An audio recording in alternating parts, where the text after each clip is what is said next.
नीचे कर कैमरा भाई। DSLR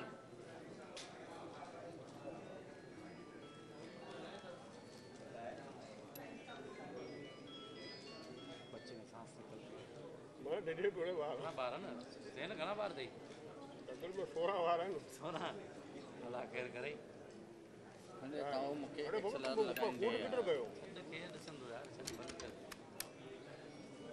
CM के जो बियो है मेरा ट्रैकर पीछे आ रहा वो जेन कर रहा सिस्टम दिया ना देनो परसों क्या है रखी हो दूसरा चाचा पिला रहा है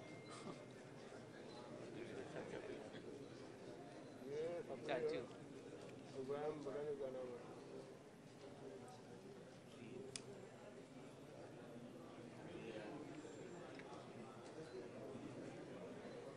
काम टाइम पे आओ ना बेटा टाइम पे आओ तो काम करें भेजनी है बातें तो सुनो अभी बन नहीं रहे पहले भेजनी है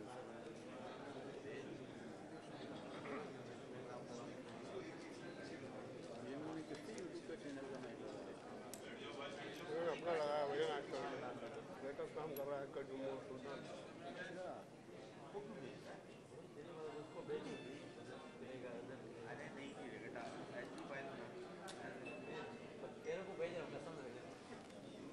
जा निकल यार कमिश्नर कराची बुला रहा है चेक करना कमिश्नर कराची बुला रहा है हाँ ये ना आज बुला रहे हैं नंबर क्या है 300 9215 355 तो ऑफिस बोलो उसका आप फिर बोलो एक नंबर का फर्क है ना आप फिर बोलो का 0301 है 300 है याद है चलो अपना हमारा एडिशनल आईडी बुला रहा है ओह माय गॉड वो तो फुल पिए बचपन में जावेद ओडो साहब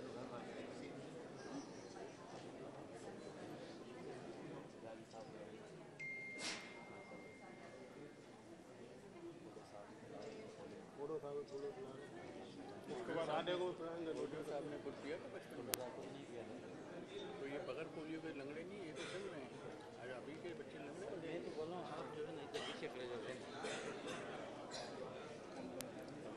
ये सर किसका है ये तो परवीन का आप लोग परवीन का मुफ्ती का लड़का है टारगेट पे लगाइए फिर लगाइए पेट्रोल काला फिर और फ्रेम खराब करो हम लोग लड़कों का काम खराब करते हैं खाने में क्या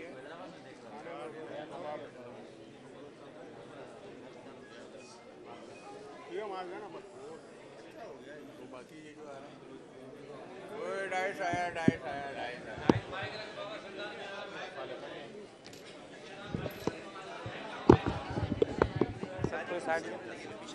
थोड़ा पीछे करके पीछे कैमरा लगा मेरा सर आपको बैठना पड़ेगा कैमरे में आएगा तो इस साइड आना पड़ेगा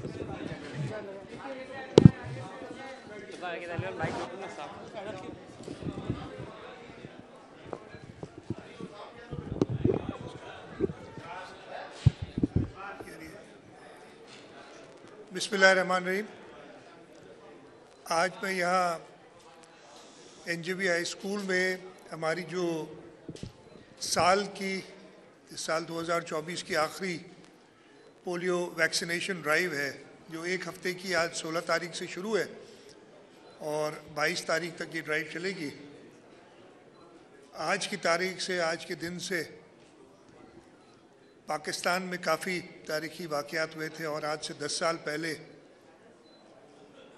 आर्मी पब्लिक स्कूल पेशावर में जो वाक़या हुआ था, जो दहशतगर्दों ने हमारे प्यारे बच्चों को शहीद किया था, वो भी याद ताज़ा करती है। और इस दिन में ख़ास तौर पे हम अपनी मुस्तक़बिल के बच्चों की हिफाजत के लिए ये पोलियो मुहिम शुरू कर रहे हैं।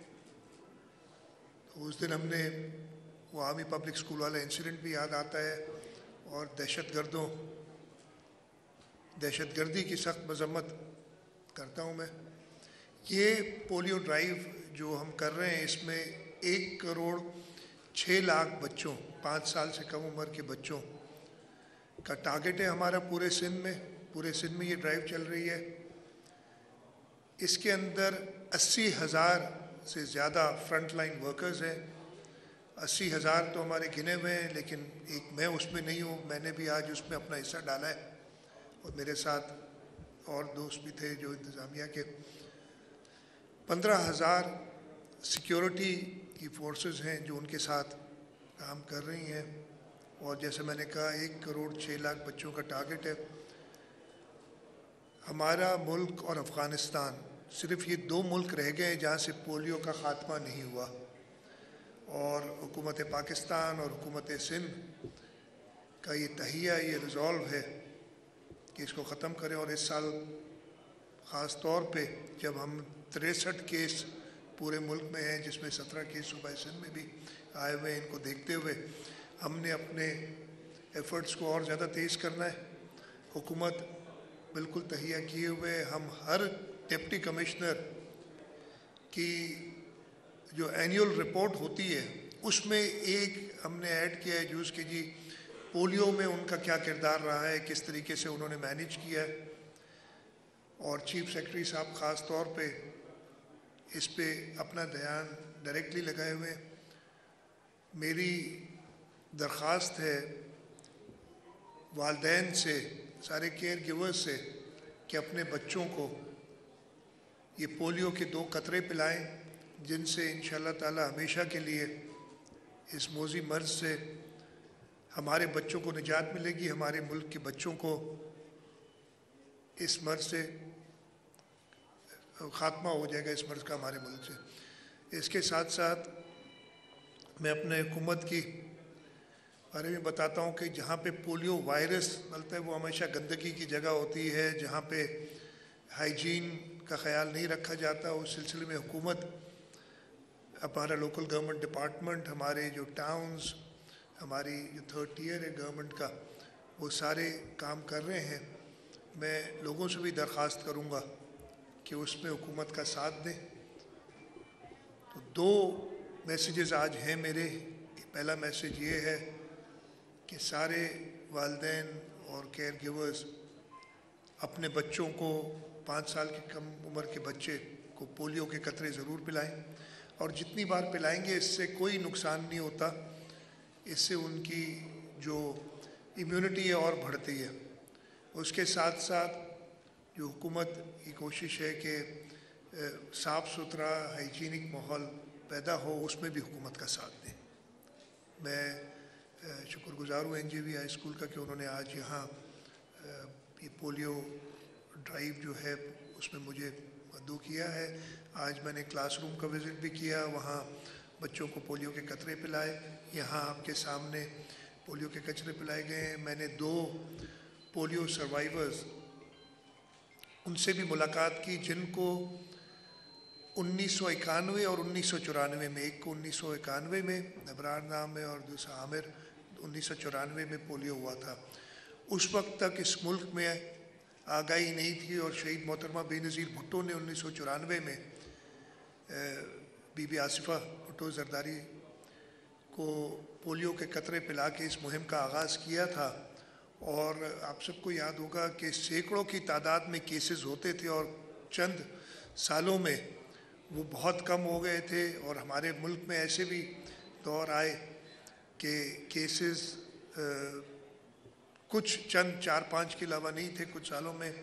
अनफॉर्चुनेटली मैंने ये पहले भी बात की है कि जब भी चेंज ऑफ गवर्नमेंट आती है, 2018 में हमने ये देखा था कि अचानक स्पाइक आई थी पोलियो केसेस में, फिर 2024 में, तो उस वक्त कोई कोरिलेशन ज़रूर है इस चीज़ में कि शायद इतनी ध्यान नहीं होता केयर टेकर्स का, वो ज़्यादा ध्यान उनका हो जाता है इलेक्शंस कराने में। तो उसको भी हमें सोचना चाहिए कि 4-5 साल की मुहिम चलती है जिसमें पोलियो केसेस तकरीबन ख़त्म हो जाते हैं, और फिर अचानक एक स्पाइक आ जाती है 19 सालों में, जिस साल में केयर टेकर्स होती हैं। तो उसके बारे में भी हमने सोचना होगा ऐसा क्यों होता है।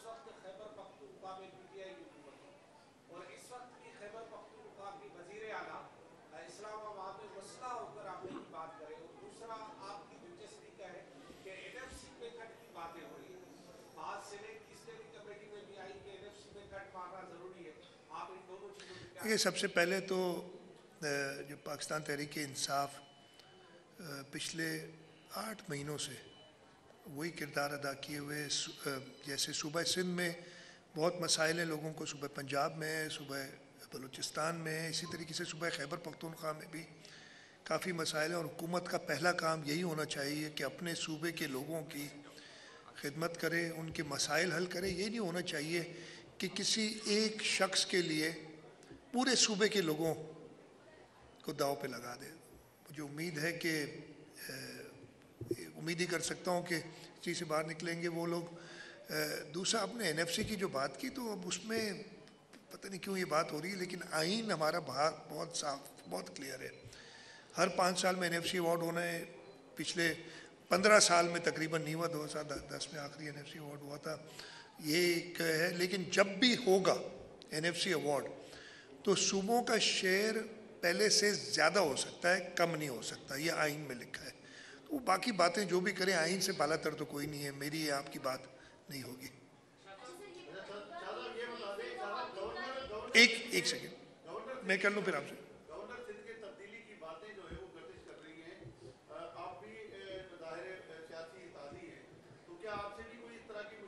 नहीं, देखिए गवर्नर, मैं अच्छा, सबसे पहले तो गवर्नर प्रेरोगेटिव होता है प्राइम मिनिस्टर का, सीधा सीधा, उसमें और किसी का अमल दखल नहीं। ना मेरे से, मैंने जब से चीफ मिनिस्टर बना हूँ 4 या 5 गवर्नर, 4 मेरे ख्याल आए हैं, कभी भी सलाह मशवरा या राय नहीं ली जाती। तो वो है, मैं भी अखबारों में सुन रहा हूँ, अदरवाइज़ मुझे नहीं पता कुछ इस बात का। लॉ एंड ऑर्डर की आपने बात की, देखिए हम ख़ास तौर पे जो कच्चे के इलाके हैं उसके अंदर आप देखें, शिकारपुर में बहुत कामयाबियाँ हुई हैं, घोटकी में हालात बेहतर हुए हैं, कश्मीर में प्रॉब्लम्स थे वो भी कम हुए हैं। हुकूमत का रिजॉल्व है, हमारे साथ लॉ इन्फोर्समेंट एजेंसीज, रेंजर्स काम कर रहे हैं। मैं आज सुबह भी एक मीटिंग में हमने ये प्लान बनाया, प्रोग्राम बनाया कि जो इलाके डाकुओं से साफ़ हो रहे और हुए उनमें डेवलपमेंट की जाए। अगर कहीं स्कूल, ताकि उनके बच्चे पढ़ने जा सकें, कहीं अस्पताल की ज़रूरत है तो वो बनाए सके। आज सुबह भी एक मीटिंग करके इस सिलसिले में आ रहा हूँ। तो हुकूमत का बिल्कुल इस पर बहुत गहरी नज़र है, इस सारी चीज़ पे। इंशाअल्लाह ताला पहले भी हमने ये डाकू, आपको याद होगा कि 1980 में क्या हाल होते थे, 80 की दिहाई में, जब मुल्क में मार्शल लॉ था और शदीद किस्म का मार्शल लॉ था, तब मैं सेवन से जामशोरो आने के लिए मुझे इंतज़ार करना पड़ता था कि कॉन्वॉय बने और हम आर्मी की हिफाजत में आते थे। अल्हम्दुलिल्लाह कुछ इलाके ऐसे हैं उसमें भी अभी ऐसी सूरत हाल नहीं है, लेकिन एक वाक़या भी बहुत ज़्यादा है। Even one incident is one two many. तो इंशाअल्लाह ताला हम इस पर नज़र रख रहे हैं। जी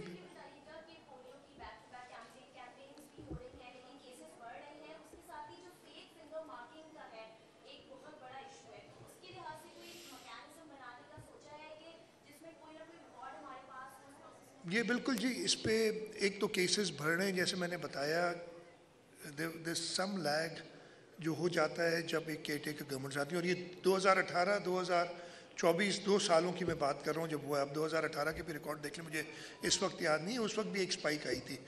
फेक मार्किंग पे बड़ा सख्त हमने लिया हुआ। और इस पे जैसे मैंने बताया कि बड़ी डिप्टी कमिश्नर्स की जो एनुअल कॉन्फिडेंशियल रिपोर्ट होती है, उनकी PER कहते हैं, परफॉर्मेंस वैल्यूएशन रिपोर्ट्स, उस पर हमने स्पेसिफिकली लिखा है कि कमिश्नर्स उनकी पोलियो के अंदर काम का जिक्र करेंगे कि उनकी क्या है और वो उनकी प्रमोशंस में डालेंगे। तो उस पर टोटली हम कोशिश कर रहे हैं कि कंट्रोल पाया जाए इस तरह की चीज़ों में। आखिरी सवाल कर लें।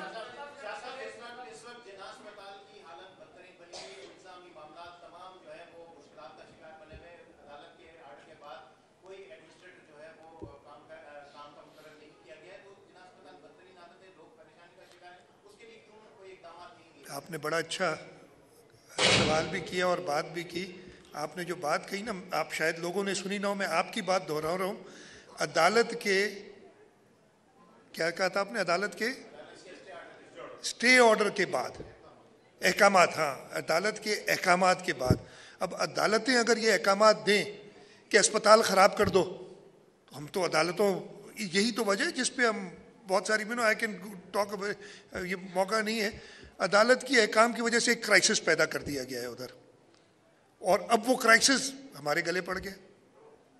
तो इस पे अगर आप लोग भी, आप ये बताएं मुझे कि एक हुक्म के तहत सबसे बड़े अस्पताल को आप ओवरनाइट गए कि जी इसको कोई एडमिनिस्ट्रेटर नहीं होगा, हुकूमत के पास आपको पता है वैसे ही एक शॉर्टेज है लोगों की, मैं बिल्कुल साफ कह रहा हूँ, और फिर वो ढूंढे, लेकिन वो हमारी नज़र में, मैंने हेल्थ सेक्रेटरी को, हेल्थ डिपार्टमेंट को भी कहा हुआ है कि इसको जल्दी रिजॉल्व करें, लेकिन आप बिल्कुल सही कह रहे हैं कि अदालती अहकाम के बाद एक क्राइसिस पैदा हो गया है।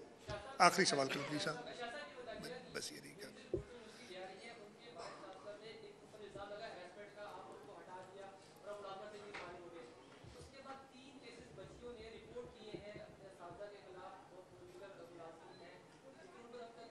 नहीं, कार्रवाई हो रही है। अगेन ये बिल्कुल एक्सेप्टेबल नहीं है। हमारे पास इदारे हैं इसके मुतल्लिका, और अगर कोई भी इसमें मुलविस पाया जाएगा उसको सज़ा होगी, और इसमें ज़ीरो टॉलरेंस है इस चीज़ में। थैंक यू जी। मुझे जाना है कहीं, आखिरी कर लें प्लीज। हाँ प्लीज़।